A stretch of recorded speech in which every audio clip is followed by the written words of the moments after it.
Welcome to another podcast with me, Rida Alwan. And me, Naba Madani. We are delighted to welcome a truly inspiring guest to today's episode, a self-taught British Iraqi chef and founder of Juma Kitchen. Before discovering the true passion for food, he spent several years in the financial industry. He changed his spreadsheets for spices and he launched his own kitchen in Borough Market. A chef who has made his mission to bring Iraqi food and Iraqi cuisine to London. Welcome, Philip. Welcome. Thank you for having me, guys. How are you? I'm good. Finally, we made this happen. Yes. It took a while. It did. How are you feeling? I'm in a good place. It's been a rocky year, but I'm here, and really lovely to spend time with you today. So as we know, Philip, you've got this phenomenal, I'd like to call it a restaurant, but it's not. What do you classify it as? It's Oh, bro, it's my baby. I don't know what to say. It's like been my baby for 10 years plus. It's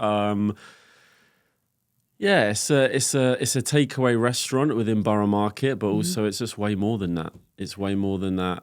From a business point of view, we obviously do catering, events, do my private chefing, but also like what the brand is for other people. Like that's probably the biggest thing that hits home, and it's something beyond my wildest dreams that I didn't realize it would become this for so many people. And yes, it's our identity. It's our stamp in a food scene that is not representing Iraqi cuisine, but also from a place of identity and a voice for the voiceless, and especially in current times now with everything going on in the Middle East, like it's more important than ever that we're on the front line and we're shouting our voices loud and clear, because if not, the Western narratives will win, and we can't have that. Well done to you. Thank you, actually. I think I want to start by saying thank you. Thank you for putting the Iraqi food on the map again, because I think it doesn't get enough attention. And our food is absolutely amazing. It's very rich. Lots of history. absolutely. Right? Goes back all the way, can we say 7,000 years? Yeah. Easily. Sumerian time, Mesopotamia. And so to actually now see it on the streets of London, it's absolutely amazing. And you made it happen. So to start off, I just want to say thank you from the bottom of my heart. Thank you. Thank you and well done. Yeah, absolutely. I'm sure for you it's taken its time, but it's now there, and you've achieved things that people thought Iraqi food. What Iraqi food? No, for sure. And now it's on the map. My dad included. What Iraqi food? What are you doing? Like, you know what I mean? Like, and now it's a lovely feeling. Thank you for the acknowledgement, because it has been an unbelievable journey, a very tough one at times, and I couldn't be prouder. Leaving the financial industry to join catering or restauranting or food in general, that must have been a decision. Yeah, it was very tough. I worked through the financial crisis in 2009. So it was a very, very tough chapter to even be in finance. But I look back and it was kind of, I was 30, 28, 29, going into 30s. My friends around me, a lot of them were settling down. They were buying their houses, getting married. And I'm on a whole different page of life where I haven't sorted myself out. I'm not aligned with what I want to do. And that alignment, I always felt like was really important. I wanted to enjoy what I did in life, and finance wasn't doing that for me. Yes, it was a paycheck, but it wasn't fulfillment. I wasn't getting out of bed like happy. And obviously, like sharing that with my parents, they're just like, no, you're working to put money on the table. You're not out here to enjoy work. Like it's there to just provide. That's it. And I didn't have that mindset. And food was always like a nice distraction, but it wasn't like I wasn't looking at myself as any kind of chef or anything like that. I was just doing it a little bit on the side. And I just kind of like fueled the fire, shall we say, and started working in restaurants on my weekends. I used to take holiday And during that holiday, I'd work in different restaurants across London. This is whilst you were in finance? Yeah, whilst I was in finance and transitioning, because I left finance and I worked for an energy consultancy firm. Okay.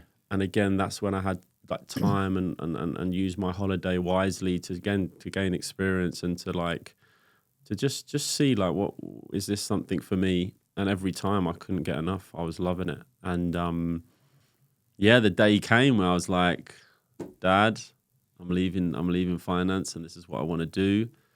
And he turned to me disgusted and he was like, you're leaving finance to go and become a dishwasher.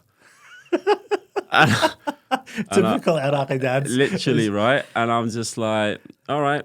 And I had to suck it up and I had to take the I'm not going to swear on here, but I had to take it from him and everyone else because everyone was against the idea. And when you say everyone, who are we like? Well, mum, dad, brother, like they kind of saw me as lost. Okay. You know, and it's hard to actually.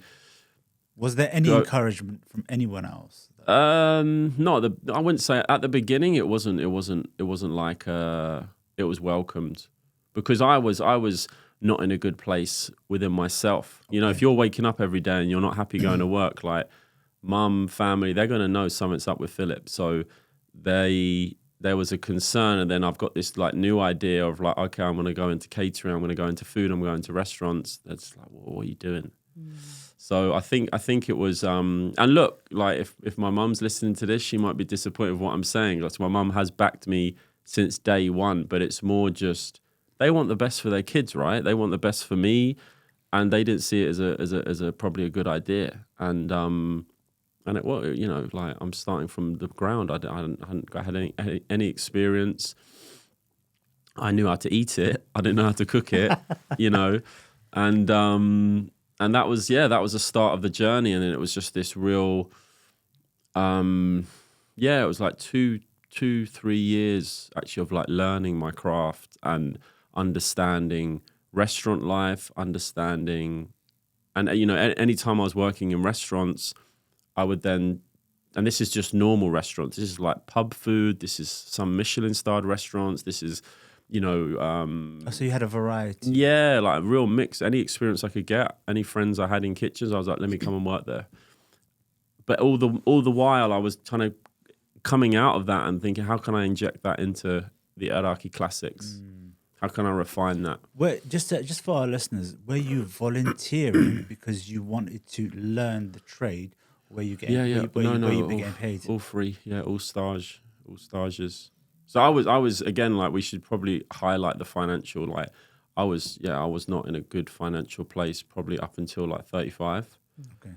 Like 35, 36, which is a bit crazy when you think about it, you know. Yeah. When again, like, you've got your friends and your peers and people around you you're observing them, they've stayed in finance, they're killing it now. But then when you actually chat to them, they're not happy. And they're looking at me like, you're smashing it, Phil. Like, I've seen you from day, you know, from 6 years ago, like watching it grow. And I'm like, I'm not really. I'm not smashing. So it's always this, grass is always greener. But deep down, it was like I was happy. And I was doing something that was, it was special. It was special and it was growing all the time. And touching the hearts of so many people like that. And that was the real big push every time when I was having my real low moments where I wanted to like pack it all in and I'm actually not making any money. I'm not doing well. Why am I doing this? And then it was like the reaction of the people would always, the Iraqis, that would give me like drive to be, yalla, keep going, which was special. Yes. And you've come this far. That's amazing. Well done. So if I take you back to that conversation you've had with your father, that day when you came home and you said, you know, I'm packing everything up and I'm going to look into food. What was that conversation like? It was. How long did it take you to get yourself to say this to your dad? Yeah, it was tough. It was very daunting because my dad doesn't play around with his words. And, you know, like similar probably Iraqi dads out there. People can relate. No filters. Yeah, he says it how it is. And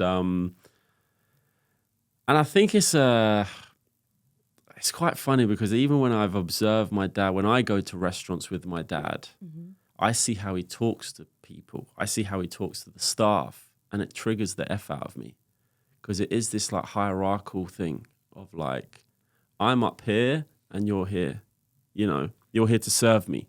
And I think that goes back to when they had their homes and, you know, in Iraq, there was helpers, there was, you know, all sorts. So there was probably a layer where he was like, my son is going to be a dishwasher. Like in his head, that's what it translated. He is going to be like a slave, or he's going to be like, you know, a nobody.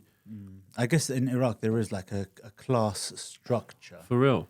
So it's that mentality of he's not part of that class anymore. He's now Going down a class, and is just trying to absorb that information for him. Is Yeah, it was a lot. What it means to him, what it means to him, I guess. Yeah. Yeah, and they have their pride, and they have the family name, and they have, you know, all these things that I'm so against. I'm not part of it. I'm against it. I'm just not part of it. I didn't grow up like that. And for me, everyone's equal. And like I don't know. My love for hospitality. If I'm ever in a restaurant or ever see someone serving me, I'm so grateful. I'm so appreciative. But that's like the opposite to my dad. He doesn't even see them.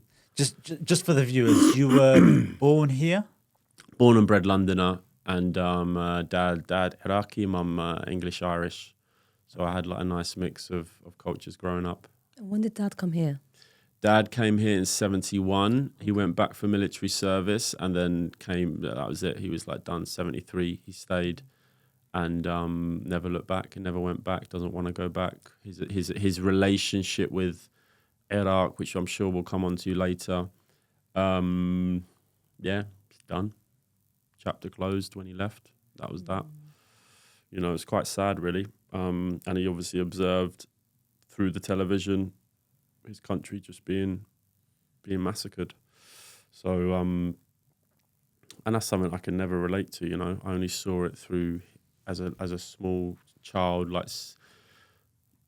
Yeah, just seeing him shout at the TV, seeing him throw his slipper at the TV, you know, like this is real stuff, you know what I mean? Like that I saw and colourful language that I'm sure we can all relate to, you know, because it was just so raw and so tough for them to probably witness it, and especially of the Iraq that once was. Yes, because the stories are so special when you think and hear about it back in the day, 60s, 70s.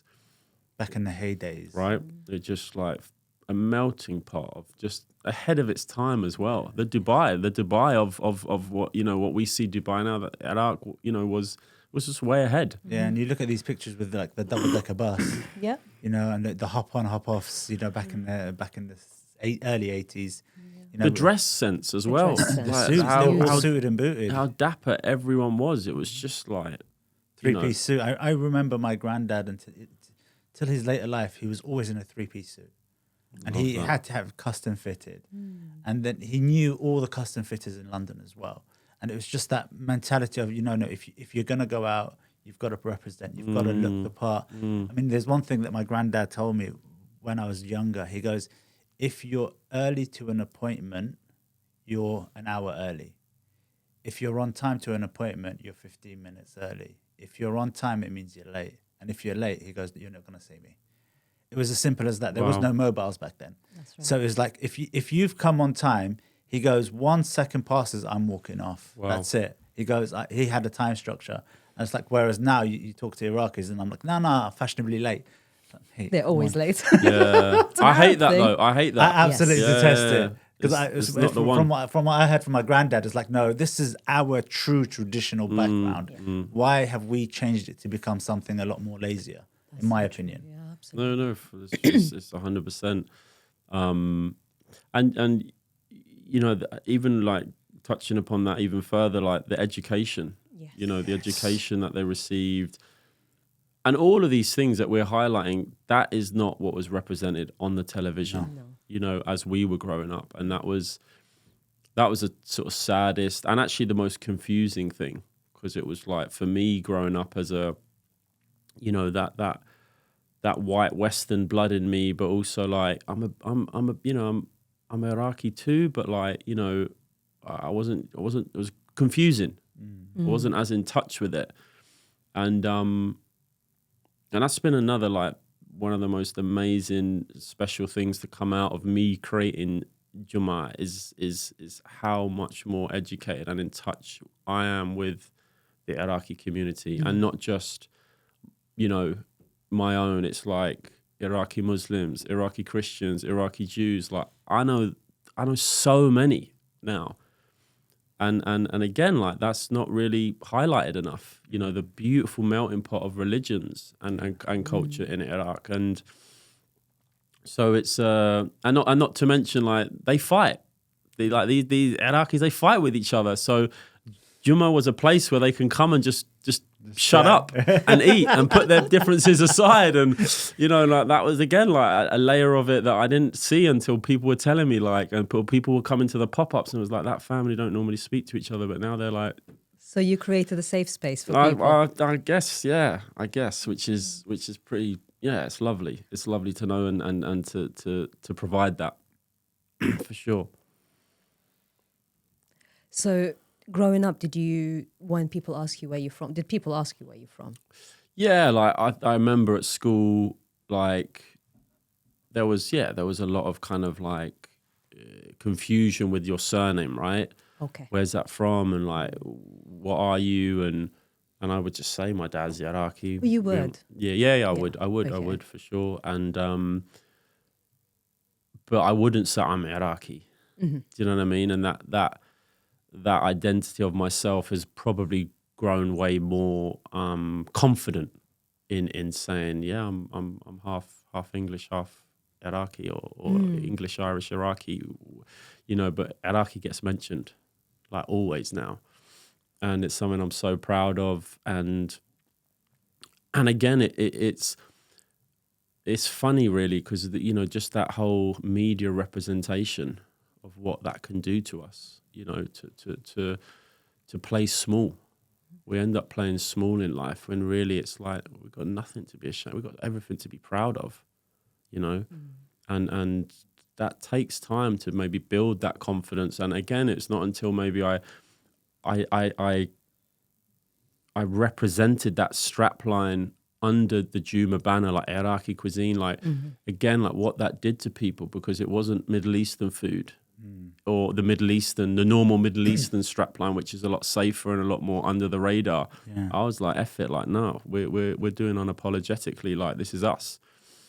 And you just, I don't know, you felt people being like, yeah, this is like, why hasn't anyone done this before? And it was like, and I think again that maybe that mixed fillip of having both English, Irish, and Iraqi in me, it had me approach it probably different to maybe other people. So yeah, there's so many, like, I guess, factors and layers to it that maybe led Juma to be that safe space for others. Because I wasn't as in touch with the community growing up. My dad was a black sheep. He didn't roll with. He had his set crew. Of his OGs, and that, like, he didn't really do like the were they Iraqis as part of that? Yeah, fully Iraqi. We're Christians, so like he had his Iraqi Christian crew, and it was like that small little minority kind of group.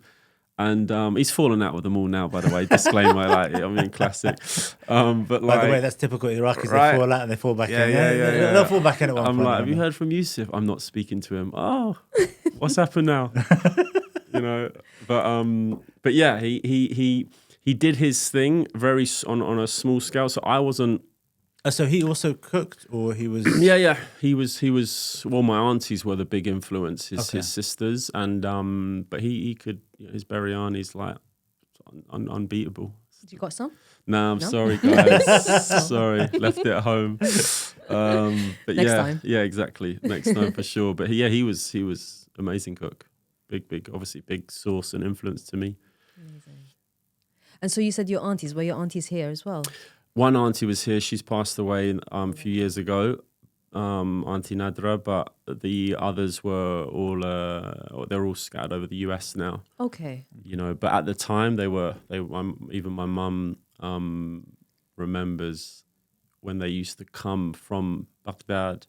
Like she'd be in the kitchen and it'd be a complete Feast. khabsa, like just everything all over the place. And then they'd come with their suitcase, open the suitcase, basturma, gema, Amazing. nuts, dates, like just filled like a whole suitcase. And again, like I've got a memory of seeing that, like, and it's like, it's just those little moments, you know, that are so special and that represent so much of what food means to us, you know.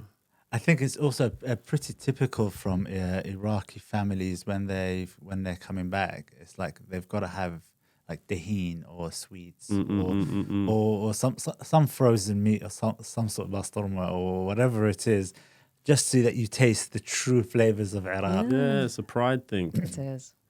It's funny you say that because last year when I went to Iraq, What I did you came bring? back with a suitcase full of Iraqi goods. I brought some. We can't help it. Oh, we can't. Yeah. I brought some. I don't know if you've heard of Timman Ambar. Go on. That's a very famous rice in Iraq, Yeah. Oh yes, I've heard about this. and it makes the best kubba. Halab, yes. This the rice for Halab. Yeah, I have. A woman customer gave me a bag of it. I know that woman. Really? That's my best friend. Wow. Yeah, so that I got that. I got nuts, coffee, spices. Do I say Amazing. more? Do I say But- more? Amazing. This is- Where is it? Where's ours? Khalas, next time you have to come see us again. Yeah. But so, what would? Okay, no, let's. Because I was going to say, what's your favorite food, but we'll leave that for later because there's a whole story behind that. Iraqi food, your dad and his relationship with Iraq, and then you going to Iraq. How did that work out? Yeah, that was really tough. I remember I'd approached the subject like years before going, like, I really want to go, and you know, and I had like friends around me sort of playing it down, like, you should just go, like, what's wrong with you? Like, almost like Iraqi friends being like, who've been before and done it and got the t-shirt, shall we say, of breaking the ice. Christian Iraqis? No, just Iraqis in general, and it was like, I felt like there was something wrong with me that I wasn't biting the bullet and just booking. But then I was like, no, my dad would kill me. Like, it was like a genuine fear of like, this would not be. But obviously, I'm a grown man. I'm an adult. But there's something about when you are around your dad, you're a child. You are a child again, and it's just a respect thing, and it's just a, I don't know, innate thing in us. Like, when I'm around my mum, I'm a kid again. Like, you know, like it's just the way it is. But yeah, I really cared about what he thought, and obviously this was a territory and an arena I didn't know much about. Like, let's be honest, I went when I was 1. Obviously, no recollection there, and we'll come on to that after if I can. And yeah, he was just. It was always met with just like absolutely not, like, and then he would just get louder and louder, and he would just work himself up, and and often like his and their reactions. I say there as in like maybe Arab parents, like, they go like 0 to 100, but it's to really make a point to stamp out like, okay, this is not acceptable. I'm not having this. And I kept revisiting it, exactly the same reaction, thinking like, okay, he might cool off, but he didn't. And I said like, I remember it was my birthday, and in January, and I remember I was meant to go with a client who I cook for, but he's become a friend, and we're really good friends now. And he was going to host me. He's like, you come with me, like, everything's taken care of. And in the end, it fell through. And then someone else was like, who I was meant to meet out there in Baghdad, he was like, just come with me and my mum. Because I said to him, like, it's not happening. Like, my friend who was meant to host me, he's not doing it. He's already there, and he's not going to be there when he's like, just this other guy, Bilal. He's like, come with me and my mum. And I was like, oh man, like, I was like, no, I can't do that. He's like, dude, like, just come and stay at our house. And the way he was talking to me, it was casual. It was like nothing. Yeah. Adi, like, come. So I'm like, okay, let me call you back. And I'm like, literally sat on my bed. I'm like, you know what? Like, I'm doing this. And then I just remember just booking my flight there and then. And in my head, I'm just got my dad in my ear. And I'm like, okay, I need to, booked it, la, la, la. Call my dad. And You're excited as hell. I'm nervous. Nah, I'm nervous. I'm nervous. Okay. And I say, Dad, like, you're not going to like this, but I've booked my flight to Baghdad. I'm being looked after and being taken care of by a family who lives out there, who stay out there and have a house out there. And he he didn't even shout. He was just like, I don't want to hear from you. I don't want to know. I don't want to hear from you. You're stupid. And that's that. And it was really SHIT, because it was just like, oh man, like I want to share this with him. Like this was a big thing for me now. And it was a big and the reason why I said it was a big thing, it's like, here I am on the front line representing Iraqi cuisine, Iraqi culture. And there was probably an insecurity, not probably, there was an insecurity within me of like, I haven't even been. Like, who am I really? And there's a lot of like, on my journey, there's been a lot of, again, like around my identity of like, I don't speak Arabic, I've got a name, Philip, like, you know what I mean? It's like, am I Iraqi enough? You don't have an Arabic name? I've got Omar's my middle name, yeah. And it's this thing of like, am I Iraqi enough? Am I the right person to represent? And should I do more? And you get lost in that whole world, like, of it all. And there was a couple of periods of the career where I was lost in it. And that's why I just wanted to just go and to see, to smell, to feel, to research, to explore my family. Like, there's a family home there, there's a family home there, like, and yeah, Dad just didn't want anything to do with me. And I remember, like, obviously fast forward, we go and I'm WhatsApping him, I'm still talking to him, he blanks me, that like did not say one word to me the whole trip. The whole trip? Nah, like that's how raw, like, you know what I mean, that rawness, he's got this rawness How to him. did it make you feel? Yeah, it's just terrible, man, because it's like, this is it. I'm here. I'm in Baghdad. Like in front of me is like the main, let's say the main church. And I remember stories that the house was not far from there. He's one of 11, so it was like a big house and all of that. And I just wanted to know like where they're born and bred Maslawi in Mosul, but they had obviously a big home in Baghdad where they came later. Yeah, it was just a bit. There was something missing. There was a big part of the jigsaw missing for that trip. But it was like, it is what it is. Like, and this is actually, in a way, this is perfect, because this is what it is to be diaspora. This is what it is to be Iraqi. This is the layers and complexities of it.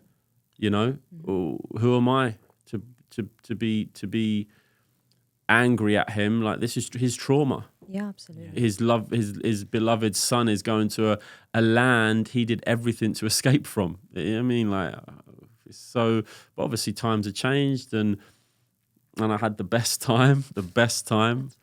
It was incredible, and this sort of insecurity and these things that I had, these shackles I had around me, they just disappeared.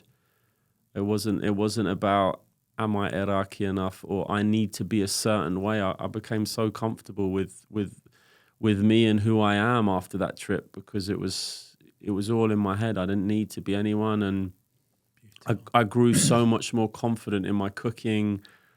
Now if someone slates my biryani or slates my dolma or slates any dish that I create, I don't take it personally anymore. I'm just like, all right.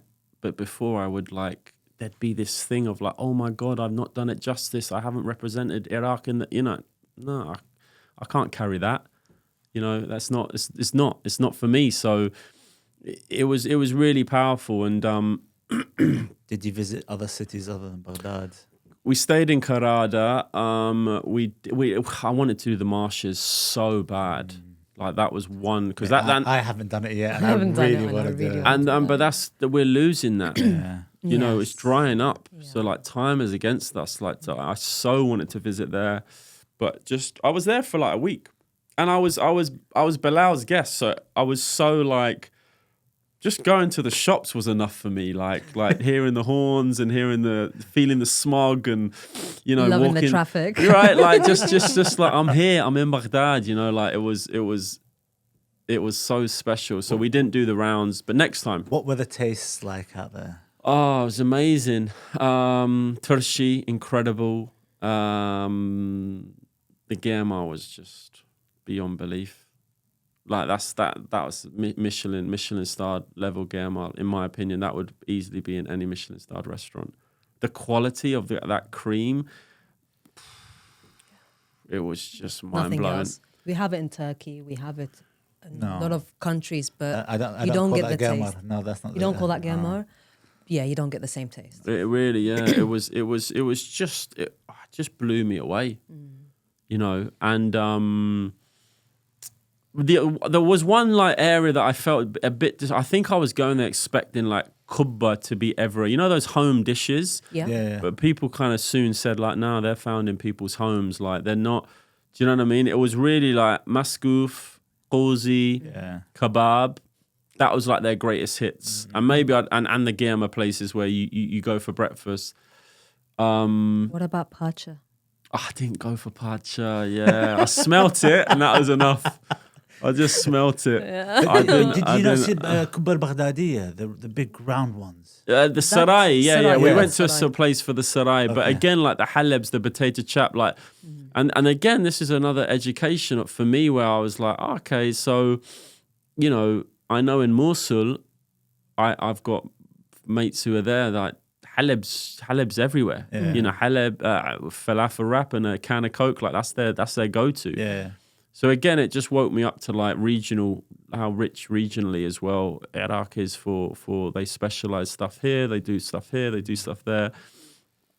And again, like that diaspora of like, you've probably got one auntie who does exceptional dolma and the other one who does exceptional ped de plow or whatever, right? And it's like, it's again this whole thing of like, I'm here eating it in my home thinking this is normal, but it's not.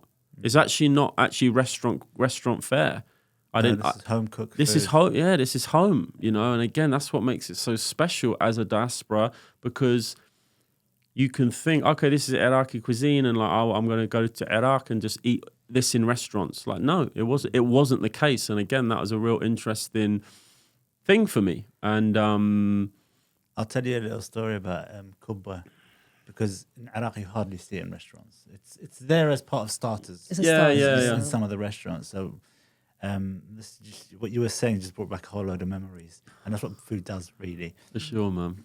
My grandmother used to cook kubba, and then sometimes they used to pop open, and they just become bitsy. I don't know if it's too much water or what it is, but it just becomes bitsy. Yeah. But then she'll whisk up eggs with the kubba after it's dried up, and then just put it in the towel with eggs. And Like an omelette. Like an omelette with kubba. And I'm like, it was the best kubba egg ever. Yeah, and it's just like you don't see that anywhere else. No. But that's a dish. That's that your was dish. That was mine. And the thing is, she only done it because she says, I know you like eggs, I know you like kubba, let's just mix the two, see what happens. Yeah. And it just worked perfectly for me. Wow. But it's just like, that's something for you to try. Yeah. That's the brunch menu done. There you go. There you go, done. But yeah, it's just food it hits people's heart in so many different ways. It gives them so many different memories, so many different flavors. And I guess playing with that and then going out to experience it as well whilst you were out there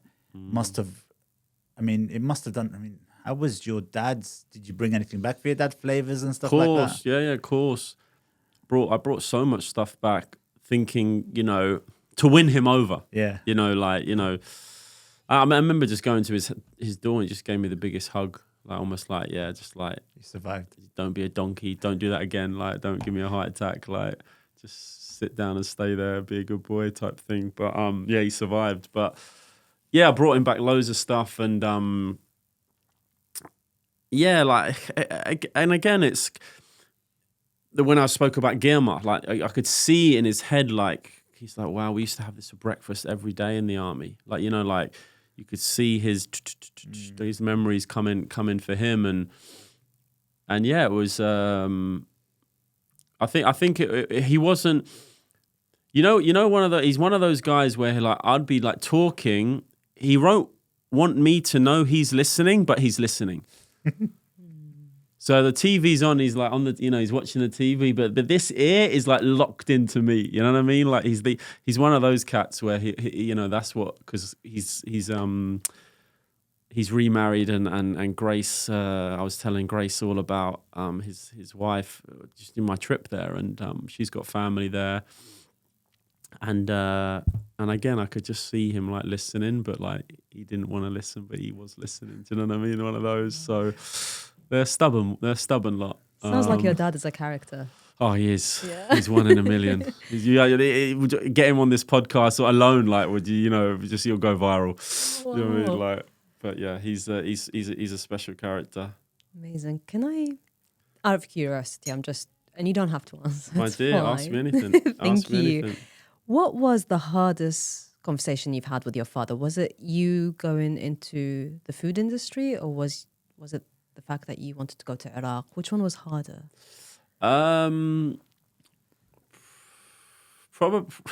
Probably me telling him that I'm dating a non-Christian. You're not even related. They're the worst conversations. He'd lose his head. But no, I think Iraq. Really? Yeah, I think Iraq was tougher, because I think he kind of knows me. Like I don't mess about. I've got work ethic, So yeah, like me and my brother have been brought up to graft since we were 16. It was like, you get a Saturday job. Oh, you want those pair of trainers? Like, yeah, you save and you buy them. Like, it's not going to be a given. So we had that in us from early, but. Yeah, I think Iraq was tough for him because, again, for reasons explained, it was his son doing the opposite of what he done everything to avoid. And since you came back, did he say, you know what, maybe I'd like to go? No. Oh no! So No. That's a no subject. 100% no. And you going back as a no? Yeah, like I now like. Is it a no subject that you go back, or is it just a I don't care. I'm so comfortable and confident now of like I've seen it now. Yeah. It isn't this unknown like, oh, I'm gonna get kidnapped. All these like little stories you hear when you're like in the build up to it, like all of this stuff that you're hearing from other people, and I felt so comfortable there. I felt great, and do you know what I mean? I've got conviction now to take him on in a conversation if he does kick off, and I'd feel so I'd feel comfortable and confident to just I'm going. That's it. What would be the main reason why you went back? I think explore more. I wanted to do Mosul so bad. Obviously marshes. I want to do south. I want to do the north. Like any particular flavors that you want to go try and taste? Obviously like kubbas, all the kubbas that all of that, and I think just understanding as well. Like when it comes to game, I like the whole marshes, water buffaloes, the process. Man, if that gets lost, like it'd just be awful. But hopefully it won't. Yeah, inshallah it won't.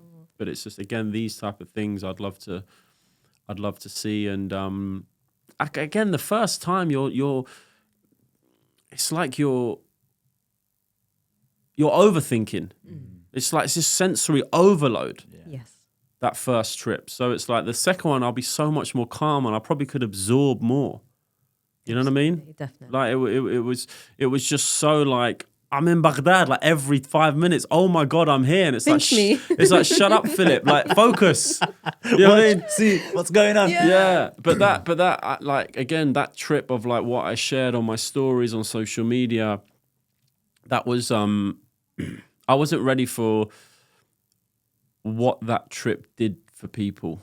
They lived vicariously through my stories and the emotions, the messages of what just a photo did to people. Just really? Oh, mate. So what comments were you like getting? Dude, just like, oh, you've just gone past the street I used to walk down 40 years ago.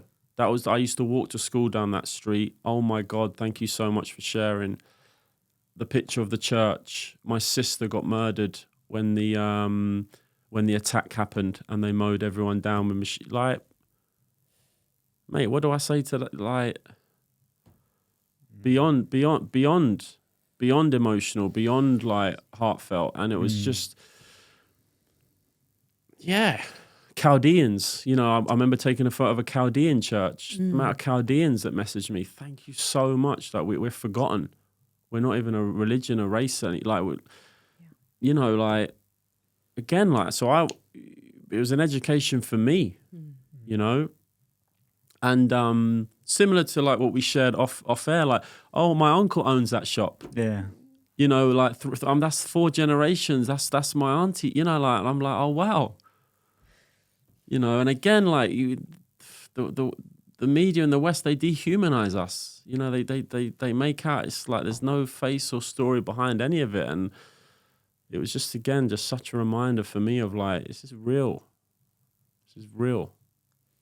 And Iraq has such a rich history. Oh man, we do, don't we? But it's forgotten. And I remember growing up here, right? We always learned about there's something I want to bring up. We've always learned about the Romans, the Greeks, the Egyptian, the pharaohs, and all of that. Nothing ever mentioned about Mesopotamia. Yet you go to the British Museum, Half of it's and there. the amount of Half of it's wealth, there. yeah, it's there. It's all there, and and it's really upsetting because you're in a Christian country, and in the Old Testament, in the Book of Genesis, they talk about the Tower of Babel. Tower of Babel, yeah. And they talk about Nimrud. And this is all Iraq. This is all to do with Iraq, right? But none of it is mentioned. None of it is taught in schools. And growing up here, I've always kept away from saying I'm Iraqi because of the First Gulf War. But as I got older and I started reading the Bible and started reading other books and thinking, hold on a minute. All of this is there. They should know all of this. But I wasn't taught. I was told that Iraqi, you're a terrorist. Full stop. You're the bad one. You're the one that's gone to Kuwait and killed everyone. Even kids used to say that my dad was Saddam Hussein at some point during the 90s. But this is what you've got to think about, Naba. I think what you're saying is 100% right. But then Iraq was the best country in the world when it was fighting Iran. And the minute that it changed and it fought Kuwait, it just became, oh, you're now the enemy. But you say that, but Iraq was never on the map. Like, people here don't know Iraq. I mean, I'm sure when your father came in the 70s, if he told people he's from Iraq, they're, oh, okay. Yeah. Nobody knows about the religion. Nobody knows the religions, I should say, because we've got so many religions in Iraq. And we were very multicultural in Iraq. There were so many different religions. I mean, I speak to my uncles and they're like, oh, my neighbor was a Christian. The guy across the road was a Jew. And it was just like, we never had segregation or anything. It's like Fridays, we all go out, have fun together. And it was no one identified as you're this, you're that. No. Same in like the stories you're hearing now coming out of Palestine. Everyone just rolled. Everyone just got along. You know, something happened where it became divide and conquer. Yeah. And it just divide these communities up, saying this city's better than that city. So then these two cities started hating each other, and that community started hating that community, and let's divide them. Yeah, and that's what the media does, I think. It wipes out the good and just brings out whatever they want us, the narrative that they want us to embrace. So yeah, and that's a big concern for me with what's going on in Palestine right now with Israel and that divide and conquer strategy. I think that's coming because I think we're so united at the moment as an Arab race with what's going on with the Palestinians. Everyone can see just how messed up it is. It's beyond words, and I feel like there's going to be a big divide and conquer strategy coming. I feel for all of us to again just split us up because we're less powerful when we're together, right? When we're split up, it's like it's easy to pick us off. So.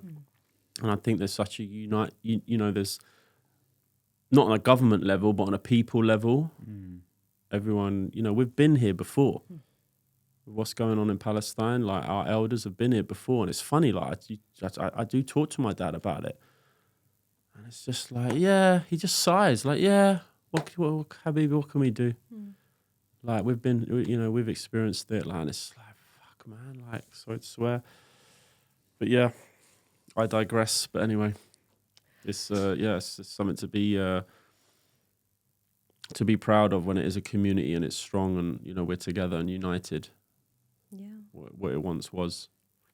Hopefully It will be again. It will be again. And I have big hopes for Iraq. I think Iraq is going to do really, really well. And it's up to us, right? Yeah.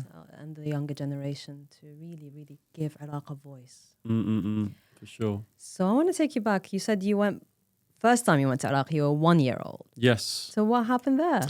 So it's crazy because I got back for the most recent trip. I got back, and my whole life I had it through photos and other sort of sources that it was a family trip. My mum, my dad, me, and my bro. I'm 1, my brother's 3 at the time. Oh, so your dad had gone back then? And hear me. And so I got back, and I was because my mum followed my stories as well, and she's like, oh my God, I remember that, and like remember this, remember that, and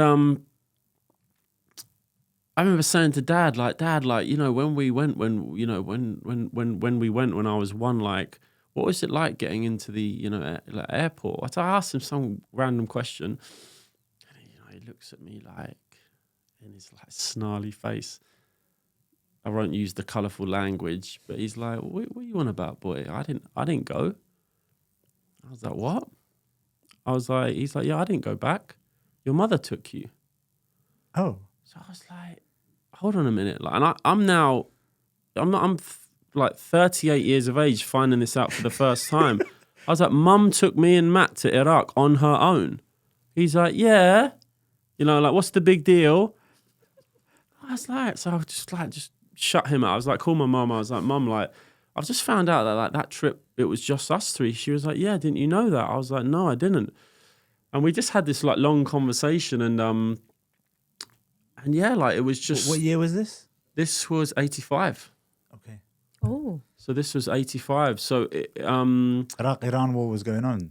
It hadn't quite. It kicked off. My mum said it kicked off like 2 weeks before she left. Okay. And how long were you out there for? So what was beautiful was my mum went out there scared, nervous, but the Irish in her was like, I was like, Mum, why did you do that? She's like, I couldn't not have your dad's mum not meet you. Wow. You know, no, real, like just yeah, so beyond heartwarming. So my mum's like, I'm taking you to visit your dad's mum. Like this is how it is,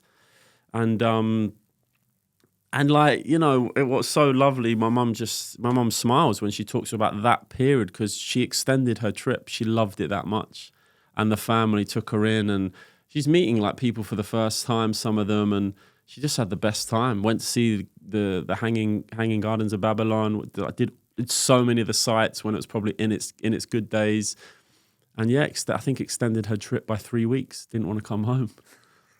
Kept dad at home. You know what I mean? Like she was getting fed by the Juma gang.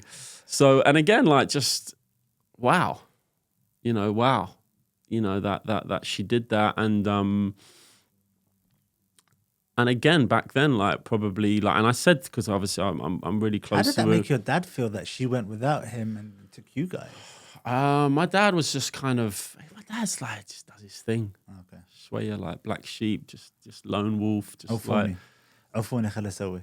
yeah, like I think it was just I've obviously like made really special because he's tight with his sisters, and like my aunties, just my cheeks were like bleeding by the end, like just all the squeezing and all of that probably, but yeah, like, and again, I think for my mum, who's not from that world, to receive that level of love and warmth and welcome, you know, it was just beyond special for her, and And to this day, like they all ask after my mum, like all my aunties, everyone, how's your mum? How's your mum? That's so lovely. Yeah, it's really special. Because she is special. But yeah, it was. I was shocked. Well, that's just like when I found out that mum did that on her own. Like I was like, wow. And I remember her dad, my granddad. You know, he was, you know, find out where the embassy is. Like when you land, like make sure you know where you're. And it was just like, yeah, it was just funny to like look back then and think like, what must that been like for my mum's mum and dad? You know, but yeah, she has fond memories. That's beautiful. That is lovely. That is very heartwarming. Yeah, no. Yes, and your mom is very special. She is. To be able to do that on her own with two boys. Yeah. A foreign country, a country. To a family that she doesn't really know. Yeah. It was really alien for her. Yeah. So what's the next big thing for? This year's been crazy. Like, this year's just been a bit of a weird year for me. So I really. Can I ask why? Just I've got off camera. I'm on crutches. I've got a broken knee that I'm nursing. So I've been out of action for the last 2 months, and probably won't be in action for at least another month. And before that, there was just a lot going on with the business and the hacking and all of that happened. And just, I think everything that has gone on since October 7th, I don't think any of us have been the same. And when you sort of see what's going on a social media level, what we've witnessed with the images and everything that's happened, it's quite hard to just be like, all right, let's do a recipe. Let's promote Juma. Like it's been such a mind f, and it's yeah, it's just been a weird year, and I say this with a business hat on, like a not a personal thing, like a, you know. And I want next year to just be a lot more kind of, I don't know, I want it to be a lot more fun, a lot more enjoyable, and a lot more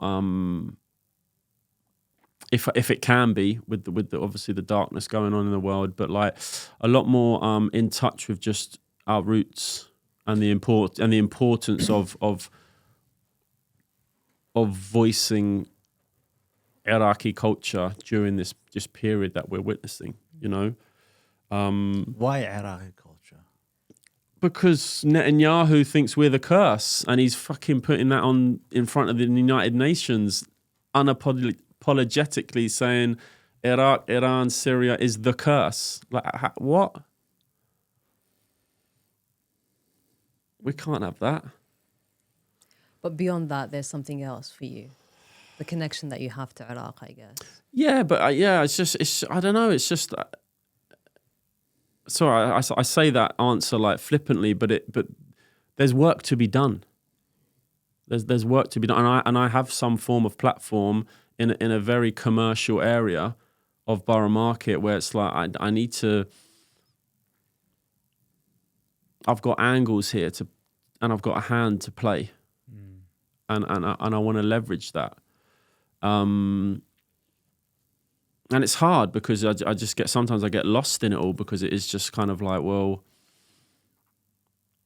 you know, the other day we just announced a pop-up and a fundraiser for the Dr. Hassan's foundation, Children's Foundation. And even that, sometimes you post it, you're like, I just feel so helpless. What, we're going to raise some money?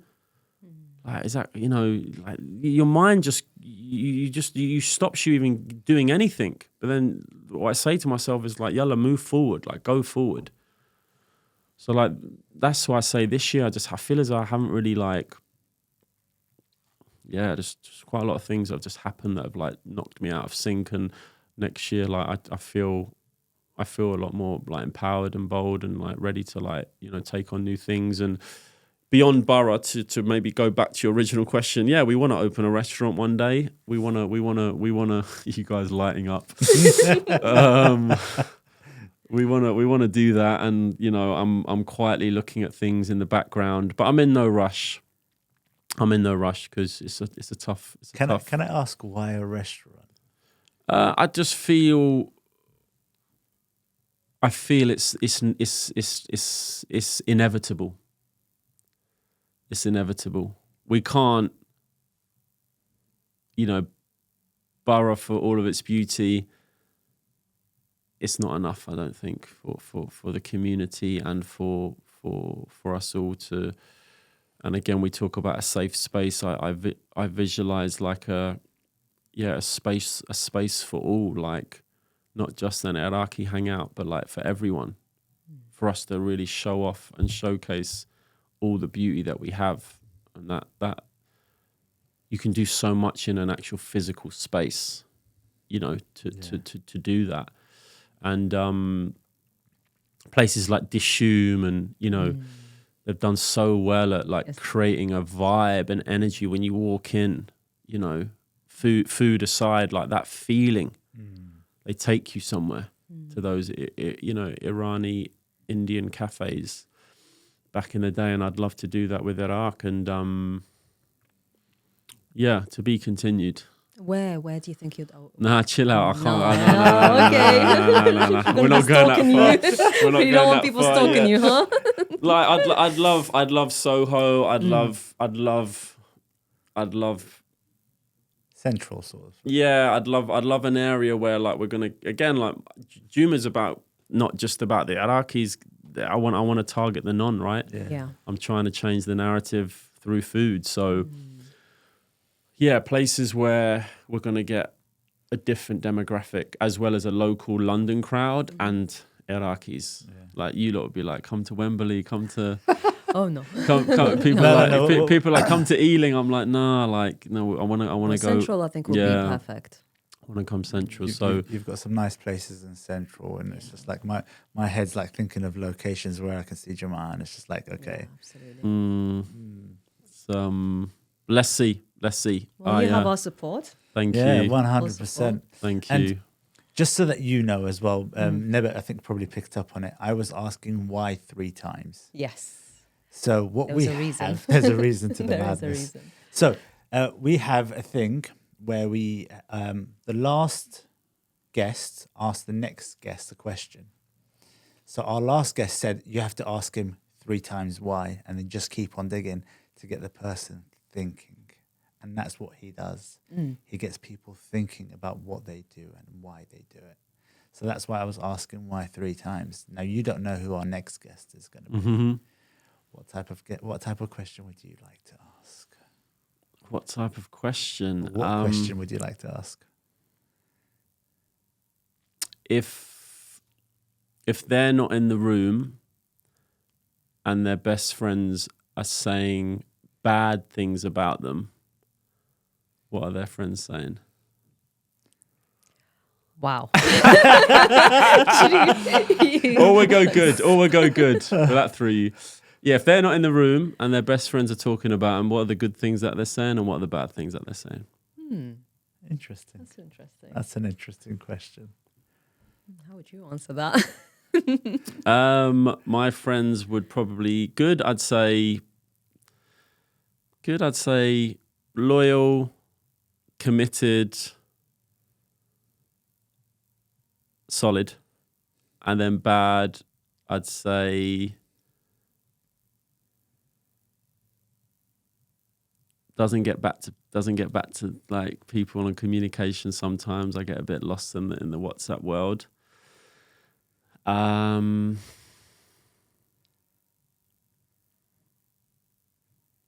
Maybe doesn't can be too trusting, and that can be definitely to my detriment.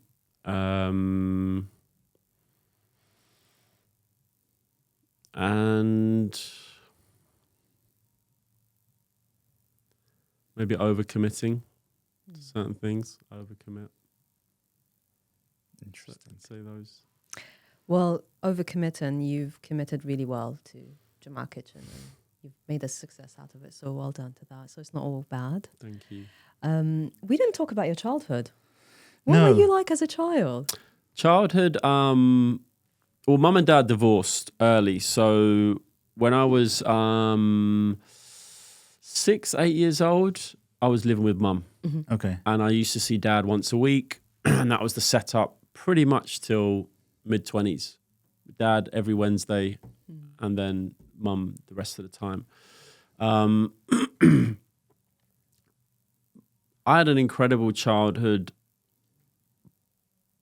that was very simple. Like I used to spend so much time with my nan and granddad on my mum's side, who were like really special people in my life that had such a profound impact on who Philip you see, like who he is today. Like they were my second parents, and incredibly like kind. My nana, where the Irish side comes from, yeah, just like learned so much from them both, and they were 62 years married. You know, death, like Do us part. right.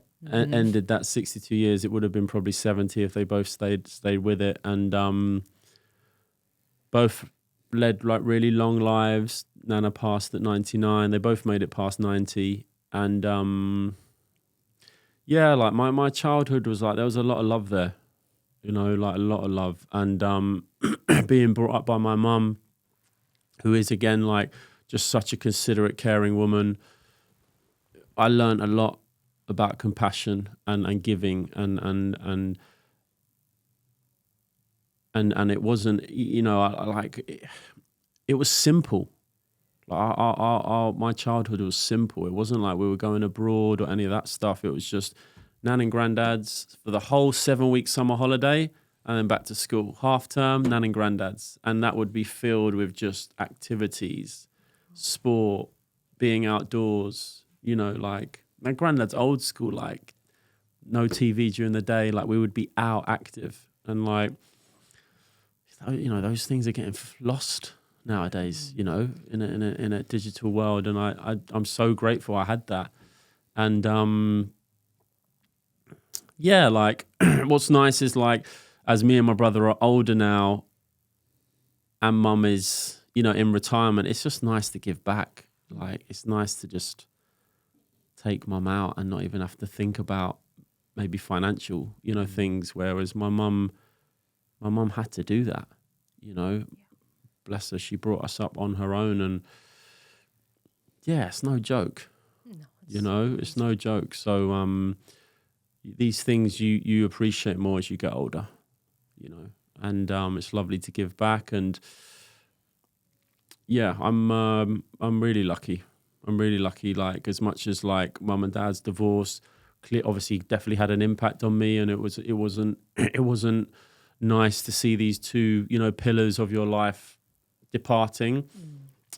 So many aspects of my life it made up for in other ways, and yeah, like I feel very lucky, very lucky. That's lovely. And you said your grandparents are both Irish? No, granddad was English, Nana was Irish. Did Nana have an Irish accent? Yeah, she did. Did you pick up anything? She did. She was just like I didn't really get the twang, but no, she had this real cute, soft Irish accent, and like that would go up an octave when she was angry. The wooden spoon would come out as well. And like old school, would be running for cover. But yeah, bless. And my mum, obviously, my mum and her were so close. That's so beautiful. You know, so close. And yeah, obviously, the layer cake and the layers of life. My mum is now the nana to my brother's 2 nieces, and the cycle continues. You know, and we try and like give the legacy that our elders gave us as best we can. You know, We're trying. yeah. I just want to ask one last question. If you wanted to leave a legacy through you or Juma Kitchens, what would your legacy be? I think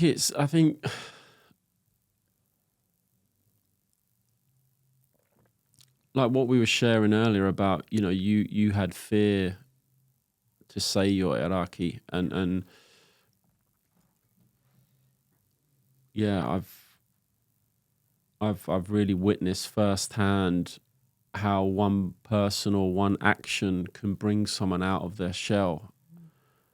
And if yeah, if that's a legacy I'd leave behind, it I'd love it to be that people can be so proud of their identity and their roots, and not get too kind of brainwashed by what the media and other people around them are saying. Like, to really, yeah, just be proud, and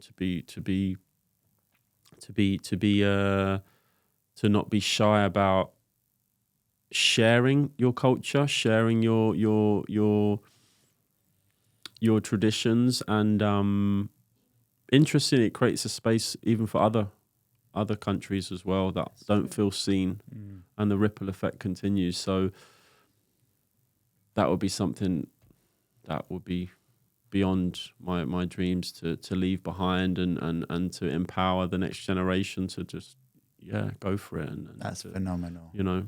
That is phenomenal. That is beautiful. I mean, I want to first of all thank you, truly from the bottom of my heart, for first joining us on today's Oh, podcast. brother, it's been a pleasure. You know, telling us and the viewers your story It is, yeah. of how Juma Kitchen came about, and the challenges that you went through, and obviously the physical challenges this year as well that you've been through. But yeah, no, thank you so much for joining us. I look forward to this podcast and your project, and seeing it all come to life. Thank you very Thanks a lot much. for your time as well. Pleasure. Thank you very much.